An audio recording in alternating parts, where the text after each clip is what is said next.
was just telling Ori, I get to follow that? Are you serious? But I'm so happy to be emceeing AWE USA 2021. While I was in the back, I was kind of reflecting on the fact that in past years, I've come here and I've been a panelist with the XR Safety Initiative, XRSI, but this year, but this year is like way super cooler because I'm emceeing. I mean, it's the year that we all came back in live and in person, so how cool is that? Yeah. While you're clapping, let's give another hand clap for Ori, who kicked off this morning. As only Ori can, right? Yeah, so we expected something a little bit on the level that he brought it to us this morning. So welcome to day one of AWE USA 2021!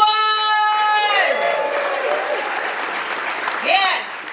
So, but of course, we have such a power-packed event for you. I have some reminders, right? Alrighty. First, AWE.live. Download the app, use it on your mobile site. Look, you get to put together your agenda, find exhibitors, and connect with other attendees, just like Ori just said. Network, network, network, right? Plus, attendees will get, with the most engagement on AWE.live, will get some really cool prizes. And you're at a tech conference, so you guys know the prizes will be really cool. Let's see, the welcome reception is this evening for all AWE participants. So make sure you have your wristband and your badge, and you'll be good to go. Augie Awards, Ori kind of spoke to that already. This year, the Augies have 15 breakthrough categories and 3 Best in Show categories as well. So tomorrow, you can catch the Augies on the main stage in the Mission City Ballroom starting at 7. So that's just a kickoff of some of the things. To be continued. If you're going to post, like, tag, follow, share, all the above, use the event hashtag AWE 2021 on all your social media. Give us a shout out. Expo hours. The hall opens tomorrow from 11 to 6, and Thursday from 10 a.m. until 3 p.m., so be sure to check that out. The attendee Wi-Fi, if you haven't seen it yet, is AWE_Wi-Fi, all caps. And the password is welcome exclamation point. Lowercase, don't forget to use the exclamation point. So, we do want to take a minute and thank our titanium and gold sponsors because you wouldn't be there if they didn't sponsor us. So, the AWE team would like to thank our gold sponsors, Arbor XR, Care AR, a Xerox company, HP, Meta Materials, and Plug XR. We also want to give a huge thank you to our titanium sponsors, which are Niantic, Qualcomm, and Unity Technologies. Let's give a big round of applause for them. Are you guys ready to get started with the first speaker of the day? I think that's a yes. So a little bit about John Henke. As the CEO, he leads Niantic Incorporated in building planet-scale AR technology to create real-world interactive experiences that foster exploration, exercise, and social interaction. Niantic has released 3 real-world AR mobile experiences with Ingress, the global phenomenon Pokemon Go, and their 3rd project, Harry Potter Wizards Unite. John originally founded Niantic as a startup within Google to explore the creation of new kinds of entertainment at the intersection of digital and physical worlds, leveraging location, social, and emerging technology. Niantic was spun out as an independent company in 2015 and has received financial and strategic backing from investors everywhere. I'm not going to read them all, it's too many. Early in his career, John was the founder of Archetype Interactive, creators of one of the very first online massively multiplayer games, Meridian 59. He went on to co-found Keyhole, a company dedicated to recreating a digital vision or version of Earth, which was acquired by Google. A lot more cool stuff that he did. John received a BA from University of Texas at Austin and an MBA from the Haas School of Business at UC Berkeley. Let's welcome John Hankey. All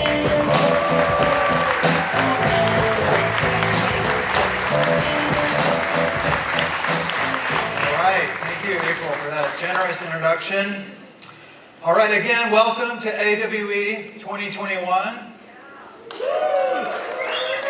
It is amazing to see everybody here in person. This is my first time in front of this many people in a while, so it feels a little bit weird, but also good. If you're joining remotely, welcome you as well. I commend all of you. I was listening to Ori's talk this morning about how long he's been promoting this and involved, and I know many of you have been building AR and XR and advocating for it and starting companies around it for a long time, for many years. And I really think we're having a moment. I think AR, XR generally is at the center of the stage right now, and you guys are at the center of that universe, so I think you're at the right place at the right time. Applause to you. So as April mentioned, at Niantic we have this particular mission. We're trying to inspire people to explore the world together. That's what we're about, trying to get people off the couch, walking, exercising, spending time with family and friends. And I have to say, over the last 18 months, that mission has taken on a new significance for us. It's been tough. A lot of these things have been denied to us.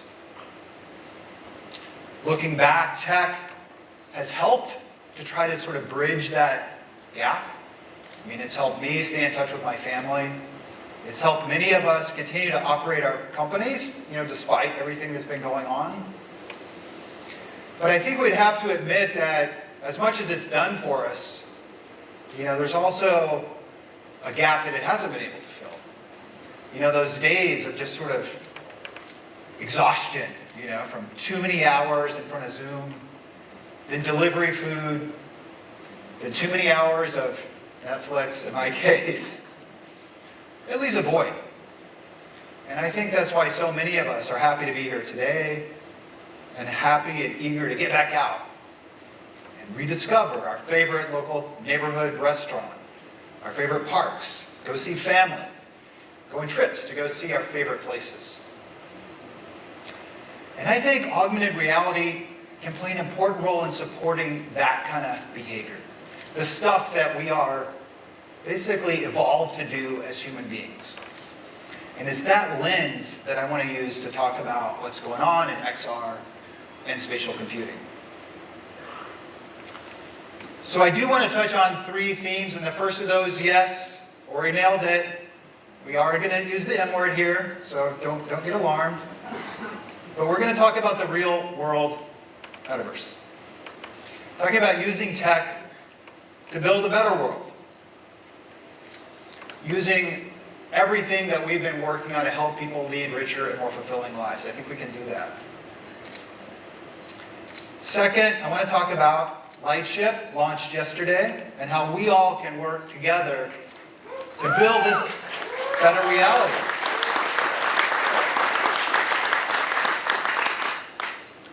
And finally, I want to tackle something that I think is important, and it's building this in an equitable, open, accessible way. Building this thing responsibly. Not being blind to what's been going on in the tech industry for the last 10 to 15 years, but learning from that. Being mindful of the choices we make so that the next version can be a better version. So let's start with this idea of building something for the real world. The metaverse. Yeah, everybody's talking about the metaverse. Some of the biggest names in tech are out staking their claim to the metaverse. Staking their claim to what I consider our collective future.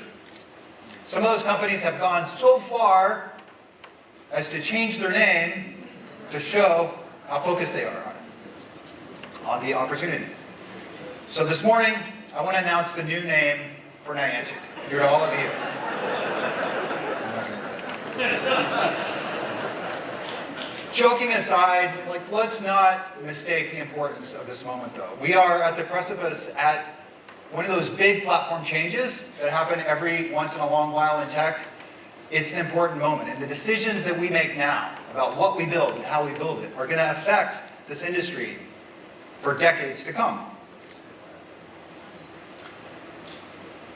People have been skeptical about AR. People have talked about, are we really going to have glasses that people can wear around and not be sort of socially exiled for doing it?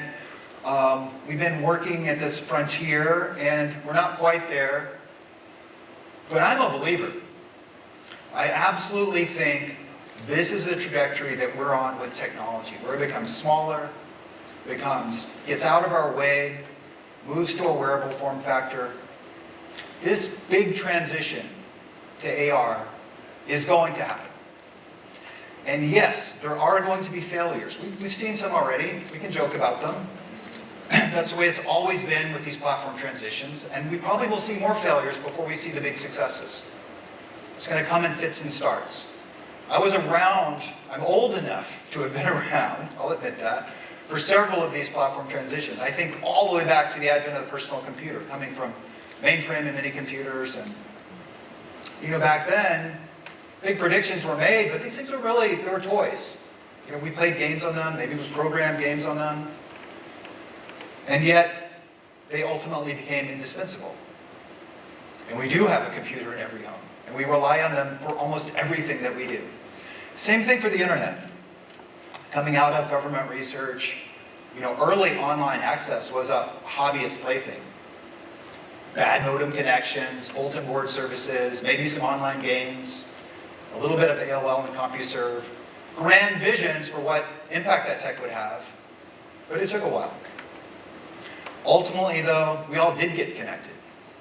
We're all wired for broadband. Probably all of you, as you sit here now, are wired for broadband. Big companies have been built around the internet and cloud computing. Billion-dollar companies, now trillion-dollar companies. So we've seen these happen before. The next one's going to happen. I think it could be the most important one of all of these. Because all the stuff that we've been working on for the last 50 years, all the tech, the services, the data, the connectivity, it meets the real world. These things are finally fully coming together. There are huge implications for that. It's going to change how we exist in the world, how we move, how we interact, and how we communicate within it. So when we talk about building a real-world metaverse, that's what we're talking about. Now, you've heard the term metaverse. We've referenced Neil Stephenson already this morning. That's the first thing I think of when someone brings up that term. Loved his work. Read Snow Crash 15 years ago. Love William Gibson. Love The Matrix. Can't wait to see the next one. But we all know how those stories work. In those fictional versions of the future, the world has become such a mess. Things have gone so horribly wrong that people have to escape it into some kind of virtual reality where people live and work and play. So I would ask all of you, is that the future that you imagine? Is that the future you want for yourselves? For your children? It's not what I want. It's not the future we believe will happen at Niantic. We think we can use this tech not to escape from the world into a virtual reality, but to build a better reality, to build a better world, one that we really want to exist in, that supports the stuff we do as humans, moving, exploring, and being with other people, and preserves that special place of the real world, all those atoms, this giant, awesome, interesting planet, as a place of purpose and novelty and community. So that's what we want to build. We try to do that at Niantic. We ask ourselves constantly how this tech can create little nudges, in the design of the platform and the products. Just little nudges times billions of interactions makes a big difference. A nudge to get off the couch, get some exercise, spend time with friends and family. We asked, could we create a service, a game, an application that helps somebody discover a public space that's right in their neighborhood they've never really noticed before? Could it help us see that the magic, history, the beauty is hiding in plain sight? It's right in front of us, in places we know but don't really know, and places we've yet to discover. We think about what kind of tech do we need to realize this sort of big, grand vision. We know that we need tech that can build services that really fuse these things together, that add information, interaction, and yes, interactive creatures. Got to be part of it, like Pikmin. Seen some flowers around the hotel this morning, so hopefully some of you have discovered Pikmin bloom. Hopefully some of you are planting flowers, make the world a little more beautiful. We know that we're going to need tech like hyper-accurate maps to really align things in a realistic way. I'm going to talk more about that today. We know that we need tech to share state and to share interactions between people in real time, at scale. We're going to talk more about that today. We think we're going to get there. And we imagine a future where someday billions of people are going to exist in the real world, but with these digital layers. They'll be able to customize them, even make their own. And yes, it's going to make the world more magical and fun, but it's also going to make it more informative and more accessible for all of us. When we think about building for this, we are calling these creations reality channels. So what do we mean by a reality channel? A channel on top of reality. We're thinking about, this is one example, we're thinking about a future version of Pokemon Go for smart glasses. This is a real working code, by the way, on a phone today. We don't have our glasses yet.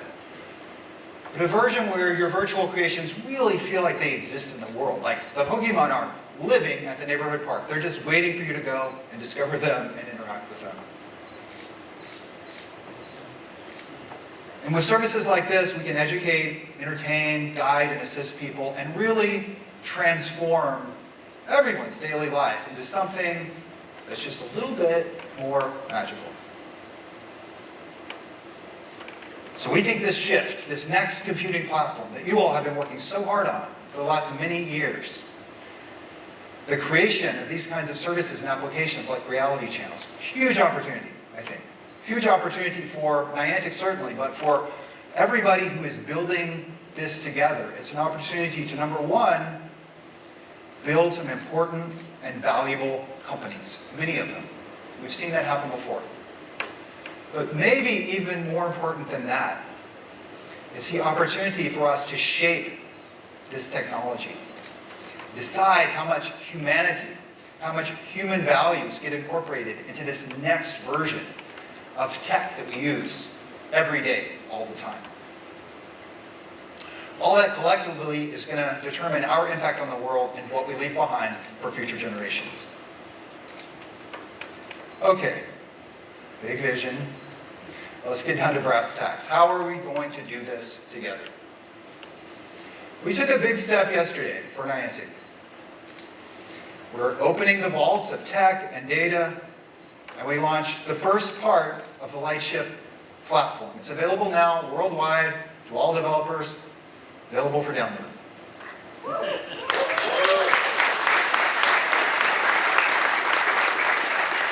It's the same tech that we use to build all of our products, Ingress and Pokemon Go and Harry Potter and Pikmin Bloom.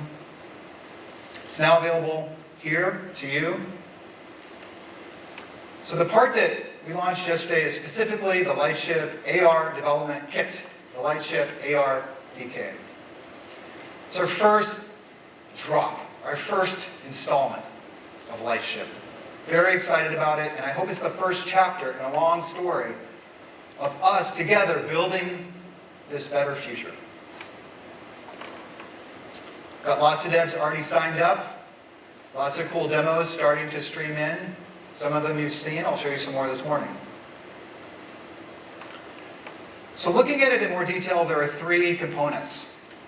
that are part of Lightship. 3 key pillars: real-time mapping, understanding semantics, and sharing, multiplayer. They're all designed to work very closely with one another and to be super easy to use, to program to. Taken together, these foundational pillars, we think, unlock a huge possibility to make AR finally feel like it's alive in the world, present in the world, aware of it, interacting with it, and most importantly, able to be shared with other people. So let's look at each of these in a little more detail. Real-time mapping. So with Lightship, any public space can become a place where people gather and interact and play. But before that can happen, you all know, you've got to map it first. You have to understand it first. And mapping is deep in our DNA, our history at Niantic. We know that it has to be fast, lightweight, seamless. And that's exactly what the Lightship ARDK delivers. So you're seeing here a map being created. Pretty simple process. This is showing kind of a fancy version of it. There's a less visually fancy version of it in Ingress and Pokemon Go today. Importantly, this tech works on many kinds of devices. It works on devices that have LiDAR, devices that don't have LiDAR, works across platforms, Android, iOS, and in the future on HMDs. Really excited about the work that Qualcomm's been doing in that area. So what it does is it creates a real-time mesh of the environment from this visual input with the help of other sensors if they're available. And then we offer that to you as a really easy surface to access and program against. Not only do we give you this mesh that's dynamically created and extended as the session is going on, we also create what we call a virtual game board. So we give you a logical representation of all the surfaces in that view in real time that makes sense for you to place virtual creations in. So they can navigate through that world, so you can place them where they kind of should be, not on top of the bench or the tree or the desk. In addition to that, we also provide another layer of realism through CV-based, computer vision-based occlusion. So of course you can do occlusion with geometry for those static objects, but you know, when a person or a dog or a car sort of passes through the scene, we also give you a CV-based real-time occlusion there. So you can create really realistic scenes. Here you're seeing the game board, you're seeing a very simple object. You know, it could be a cute animated character, but it's quite easy to write pathing algorithms and to have those objects traverse that world in a way that makes sense. Of course, once that geometry exists, then it's part of your digital world that you can build to. So physics work, you can throw things around, it's all there as raw material for you to work with. This is another example. I included this one just because I like it. It's pretty. We're mapping an area around this tree, this grassy surface, and we planted some AR flowers. We're going to see them nicely bloom. I just thought they're beautiful. That's what we mean when we talk about adding a little bit of magic to the world. Stuff like this. Okay, the second pillar, understanding. So concurrently with mapping, all this mapping stuff is going on, the real-time mapping, the virtual game board, the CV-based occlusion. At the same time, in real time, we're also giving you a semantic understanding of everything that's in the scene. So every pixel is classified. As you see in this example, sky, trees, ground, water, a number of different classes. So you get to know about the content of the world. At the same time, you know about the structure of the world.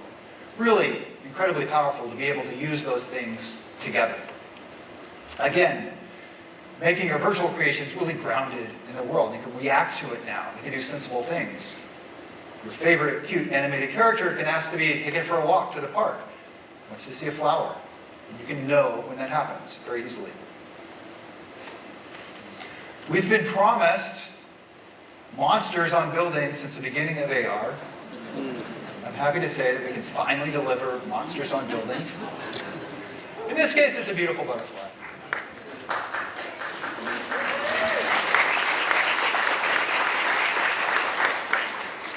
It's a virtual sky. Importantly, this didn't require any complicated pre-mapping of the area, any complicated pre-construction of the geometry. This is all just happening in real time. So really a nice step forward for doing large-scale AR. The last part, sharing. So it's been said that if only one person's seeing a vision, it's a hallucination. But if we all see something together, it could be magic. That's what sharing enables. Sharing is actually really important for how we as human beings process reality. We see stuff. Hopefully other people see the same stuff. If they don't, we know we got a problem. We talk about it, and we process it, and we understand it. It's really, really important for building AR that feels like it belongs in the world. So the sharing tech lets, again, people on different kinds of devices, different operating systems, synchronously interact with AR creations in real time. Even in this basic form that we have it today, adding this to an AR creation out in the world, it's a huge step forward. I think it's transformative. So let's think about when we bring all three of these things together into a single experience. I'm going to show you one more demo here. It's from our friends at Shueisha. Shueisha is a Japanese manga company. They've been making manga for about 100 years. Lots of TV shows and movies have been built on their work. Extremely creative company. And finally, all this creative output can now live in the world thanks to Lightship and Lightship ARDK. So what you're seeing here is some of the characters from One Piece. This is one of their breakout IPs. And we're seeing multiple people here in the scene. So this is the multiplayer tech at work. Interacting with the characters. This is shared state. Everybody's seeing the same thing. Characters in the same place, same animations. We're seeing them path through the environment, so knowing what's where from our mapping. We're seeing occlusion at work here, so they feel natural and really in the world. It's really great. Really feels like AR finally is part of the world. It works on a small scale. It also works on a big scale. So here we see the airship coming in just over the roof of the nearby building. Really, really excited about what we've done with Lightship and thrilled that we've got it out there and in the hands of developers around the world. It's pretty nice. There's one more piece I want to talk about though. People have called it the grand challenge of AR. The map. Mapping the world. A persistent shared representation of reality that we can address and anchor things to and bring all this multiplayer content and real-time mapping and understanding and really fuse it with the world so that we can tailor experiences that are specific to very, very particular parts of the world. So we have a version of that. We've got it working now. I'm going to show it to you. This is an example of the map being created. This is kind of a fancy version of it, so you're seeing the mesh as well as sort of a visual demonstration of what's being collected as somebody maps. Players have been creating these maps with us for over a year, first in Ingress and then in Pokemon Go. So now we have thousands of places that have been mapped. We have data for millions of places, and we're scaling up the processing pipeline to bring that to you. Once an area has been mapped, then it's there and we can localize against it. Again, on phones, different operating systems, different capabilities on those devices. One API that you write to. And here you can see we've localized. That sort of aquamarine goop it wouldn't really be there in your app. That's just showing how the computer understands the map and demonstrating that reality is very closely aligned to where your digital brains think it is located. We're already building some Niantic applications that leverage this. This is one example. It's an app that we're getting ready to launch next year. I can't tell you any more details about it, but it's showing this process at work. So here we have a player it's something like kind of a virtual geocaching mechanic that he's doing here. So he is localized into the space, and now he's going to hide something for other people to find. But hide it in a very specific spot. This isn't, 5 meters in GPS. It's something that can be hidden in a nook of a statue, for example. And he left some clues So now we see another user who's localized, she's in the environment, she's following the clues, and now she's found the object.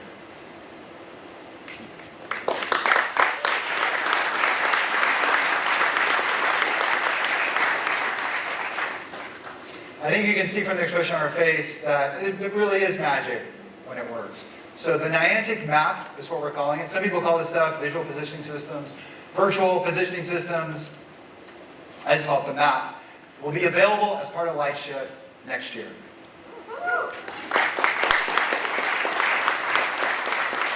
I think it's a really important part of building this thing that we've been talking about as the real world metaverse.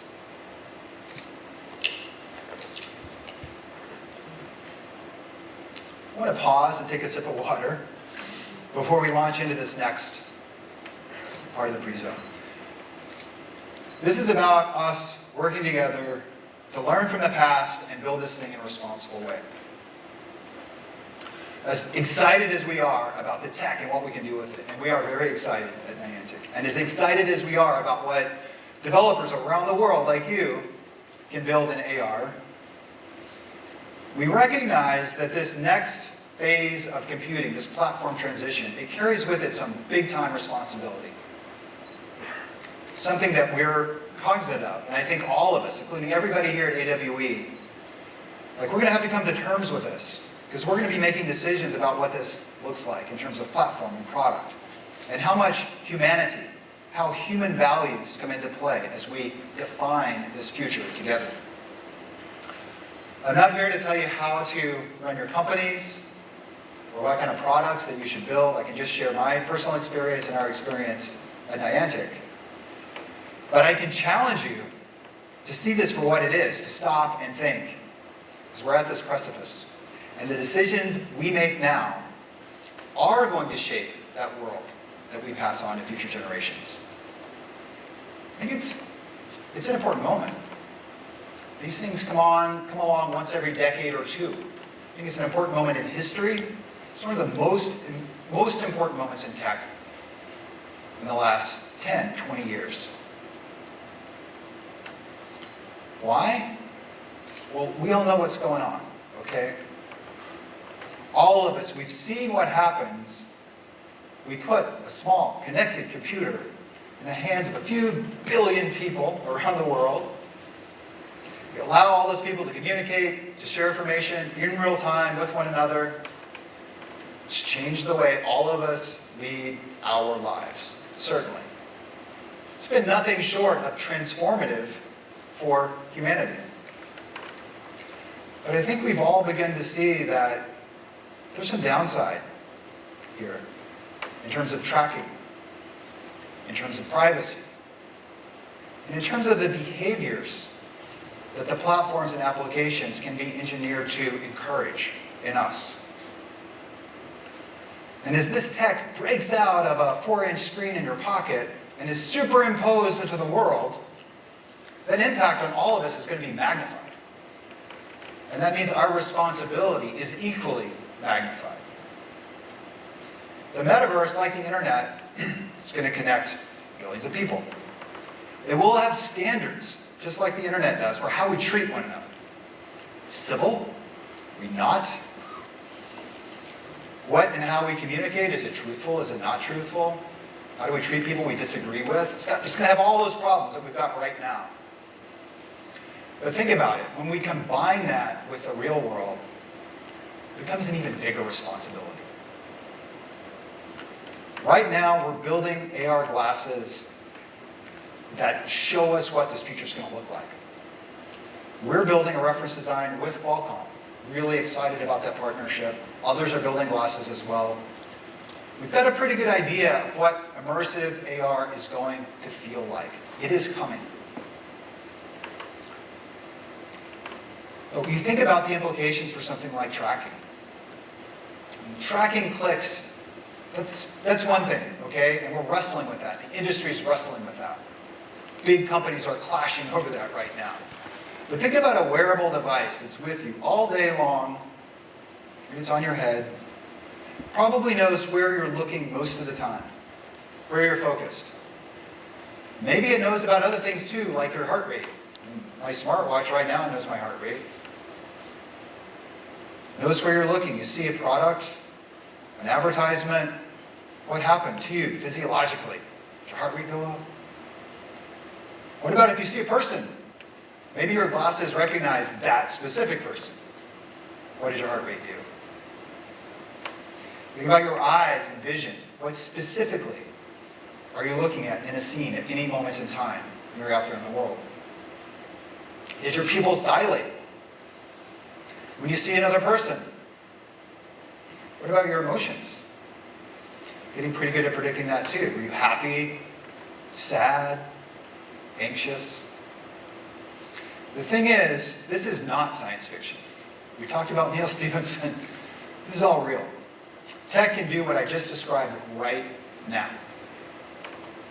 And whether we allow that to evolve into this dystopia that we all know it could be, or whether we proactively take steps to turn it into something else, that's a collective job for all of us. The decisions that we make about what platforms we support. Where are you going to put your talents and abilities? All that blood, sweat, and tears that you're pouring into your company and your product and your tech. What kinds of products, what kinds of services, what kinds of apps are we going to build? Are we going to think about the human impact and the human values? Or are we just going to stay on the path that we're on right now? That's the decision that's before all of us. Okay.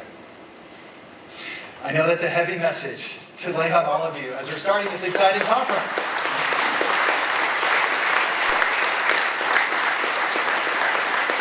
And to be clear, I don't think it has to turn out that way.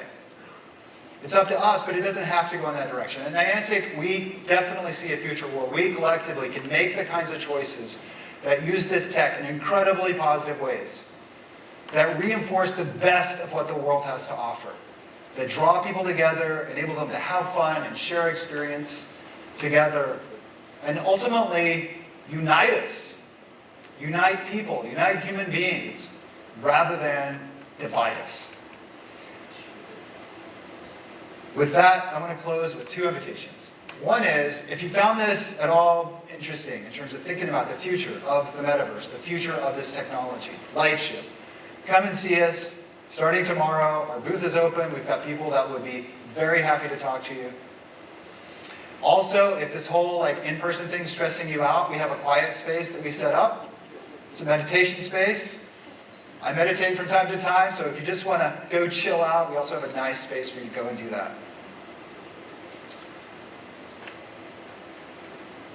The second thing is, I want to talk about Niantic Ventures. So to demonstrate how serious we are about doing this together with you all, we just set up Niantic Ventures to help support people who share this vision of using tech to build a positive world.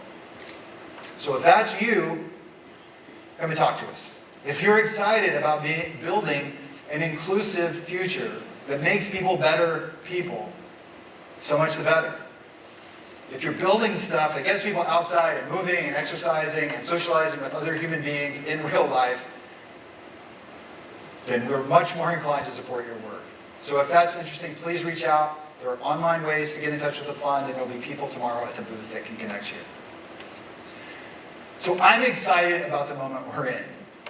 As a company, we're trying to approach this big tech transition mindfully, intentionally, to build that kind of inclusive, real-world metaverse that improves our world as a place that people want to live in, not escape from. And we hope all of you will join us on that journey.